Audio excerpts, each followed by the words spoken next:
అయితే ఇదేంటంటే మన బీడీ కార్మికులము ఖచ్చితంగా మీకు ఎవరికైతే తక్కువ మజూరు వస్తుందో ఖచ్చితంగా చెప్పండి. ఒక కంపెనీకి ఒకళ్ళని మేము పేరు రాసుకుంటాము. రేపు మార్చిలో మళ్ళీ మనకు మజూరు పెరిగేది ఉంది, ఏప్రిల్ మార్చి వరకు.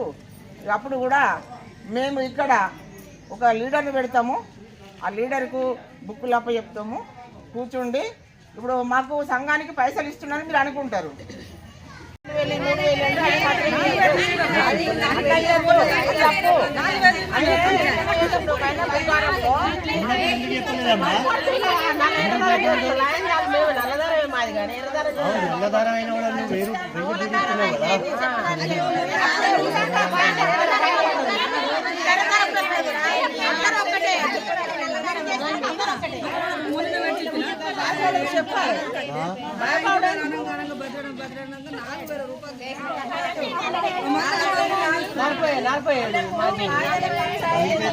$300-400 ఖర్చు అయితే కాగితాలకు 3000-4000 తీసుకుని చాలా తప్పు. అయితే ఇట్లనే బుగ్గారంలో రమేష్ గారు 14 మంది